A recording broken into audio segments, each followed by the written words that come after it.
এপিসোডের শুরুতে আমাদেরকে মাসাওয়ের ঘর দেখানো হয় এবং সময়টাও এখন রাত ছিল। তারপরে সিনে দেখানো হয় যে মাসাও একটা বই পড়তেছে।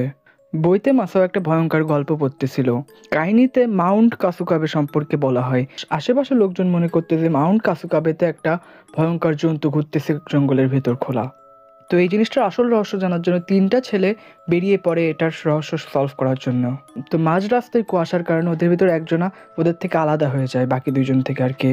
তো বাকি দুইটা ছেলে যখন ওই 3 নাম্বার ছেলেটাকে খুঁজতে যায় তখন ওরা জঙ্গলের ভিতরে একটা জিনিস দেখতে পায়।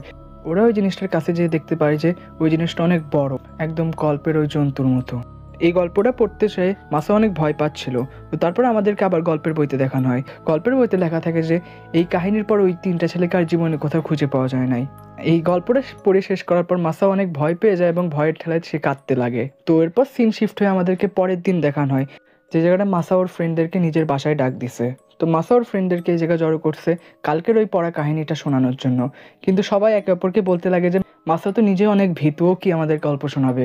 মাসাও রেগে যেয়ে বলে যে তোমরা এত বেশি কথা বলো না, এই কাহিনীটা অনেক ভয়ঙ্কর, এই কাহিনীটা শোনার পর তোমরা সবাই অনেক ভয় পাবা। ও বলে যে অনেক আগে মাউন্ট কাসুকাবের আশেপাশে একটা ভিলেজ ছিল আর ওখানকার লোকজনরা মানতো যে ওখানে কাবেডন নামের একটা জন্তু আশেপাশে ঘোরে ওদেরই। কিন্তু আজ পর্যন্ত কেউ ক্লিয়ারলি ওকে দেখতে পারে নাই। ওই জিনিসটা দেখতে অনেক ভয়ঙ্কর ছিল, অনেকটা বানরের টাইপেরই, কিন্তু অনেক বড় ছিল আর বিশাল ছিল। তো এই কাহিনীটার আসল রহস্য জানার জন্য 3টা ছেলে ওকে খোঁজার জন্য বের হয়। তো এই কাহিনীটা বলার সময় ন্যানি মাসাওকে ঠেকায় এবং বলে যে ওর নাকি ক্যারেক্টারগুলোর নাম বুঝতে কষ্ট হচ্ছে। তো এই কথা শুনে মাসা একটা আইডিয়া বের করে যে ওরা ক্যারেক্টারগুলোকে নিজেদের নামে রেখে দিবে। তারপর বলে যে কাজামা কুয়াশার জন্য জঙ্গলের ভিতর হারায় যায়। তো তখনই আবার আরেকজন বাধা দেয় এবং মোটমাট ওখানে ওকে কেউ সম্মান করতেছিল না আর কি। তো এবার মাসাও রেগে যায়, লাইটগুলো অফ করে দেয় যাতে সবাই ওকে একটু সিরিয়াসলি নেয়। মাসাও মনোযোগ দিয়ে ওর কাহিনী শোনাচ্ছিল। তো এর ভিতরে হঠাৎ করে বোচান কিছু একটা বলতে যায় এবং বোচানের কথার আওয়াজ শুনে বাকি সবাই ভয় পেয়ে যায়। বোচান বলে যে কয়েকদিন আগে আমার সাথে একটা আজব কিছু ঘটে। ও বলে যে ও নদীর কাছে একটা পাথর পড়ে পায় যেটা দেখতে একদম কোনো একটা মানুষের চেহারার মতো ছিল এবং আরও দেখে মনে হচ্ছিল যে ওই মানুষের চেহারাটা হাসতেছে।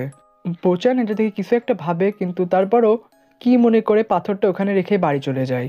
কিন্তু বাসায় যাওয়ার মাঝপথে ওর কাছে কেমন জানি মনে হয় যে ওর পকেটটা ভারী ভারী লাগতেছে। কিন্তু ও পকেটে হাত দিয়ে দেখে যে ওর পকেটের ভিতরে ওই লাল পাথরটা অটোমেটিক চলে আসছে। তো এই কাহিনীটা শুনে সবাই অনেক ভয় পেয়ে যায় এবং মাথা তো বেড থেকে পড়েই যায়। তো তারপরও বলে যে ও পরের দিন আবার সেম জায়গায় যায় পাথরটাকে রেখে আসার জন্য। ওখানেও পাথরটা রেখে আবার বাড়ি যেতে লাগে এবং বাড়ি যাওয়ার পথে ওবার পকেটটা অনেক চেপে ধরে রাখছিল যাতে পাথরটা কোনো কিছু না ঢুকতে পারে। তো পরে বাসায় যেয়ে দেখে যে ওর বাসার বাগানেই পাথরটা পড়ে আছে। এই কথাগুলো শোনার সময় বাকি ফ্রেন্ড সার্কেলদের ঘাম ছড়িয়ে যাচ্ছিল ভয়ের ঠেলায়। তো এরপর বোচান বলে যে এখান থেকে কাহিনীটা আরও ভয়ঙ্কর হবে এখন। বোচান বলে যে ও যখন পরের দিন পাথরটাকে দেখে তখন ওর কাছে মনে হয় যে আগের দিনের পাথর থেকে এই পাথরটা একটু আলাদা, মানে এখানে একটু কিছু চেঞ্জ হয়েছে আর কি। এর আগের দিন পাথরটাকে দেখে মনে হচ্ছিল যে পাথরের উপরে চেহারা হাসতেছে, কিন্তু পরের দিন যখন ও দেখে তো পাথরটা দেখে মনে হচ্ছিল যে পাথরটা কেমন যেন রাগ করে আছে। এরপরের দিন বোচান আবার সেম জায়গায় যায় পাথরটাকে ফেরত রাখার জন্য, কিন্তু এবার সে ওই জায়গায় যেয়ে দেখে যে ওই জায়গা আগে থেকেই বড় একটা পাথর পড়ে আছে এবং ওই পাথরটাকে দেখে মনে হচ্ছিল যে ওই ছোট পাথরটা যেটা বোচানের বাড়িতে অটোমেটিক চলে আসছিল ওইটা এই পাথরেরই একটা অংশ। এবং এরপরে ও ওই দুইটা পাথর মিলাই দেখে এবং দুইটা টুকরা একসাথে ম্যাচ হয়ে যায় এবং এই জিনিসটা দেখে বউ দীর্ঘ শ্বাস ফেলে এবং মনে করে যে এখন পাথরটা ফাইনালি ওর পিছন ছেড়ে দেবে। তাই ভেবেও বাসায় চলে আসে। এই কথা শুনে শিনচান আর ওর বাকি ফ্রেন্ডরাও দীর্ঘ শ্বাস ফেলে যে ফাইনালি হ্যাপি এন্ডিং হয়ে গেছে। কিন্তু তখনই বোচান বলে যে কেন জানি আমার মনে হচ্ছে আমার পকেটটা আবার ভারী হচ্ছে এবং এবার পকেটে হাত দিয়ে ও দেখে যে সেম পাথরটা আবার দেখা যাচ্ছে। এবার পাথরটা আরও বেশি অ্যাংরি লাগতেছিল আর এই সিনটা দেখে বাকি সব ফ্রেন্ডরা অনেক ভয় পেয়ে যায়। তো এখানে এপিসোডটা শেষ হয়ে যায়। তো hope you like the video. তো এমনই ভিডিও দেখতে চ্যানেলটা সাবস্ক্রাইব করে দেবেন অ্যান্ড দেখা হবে আরেকটা ভিডিওতে। বাই।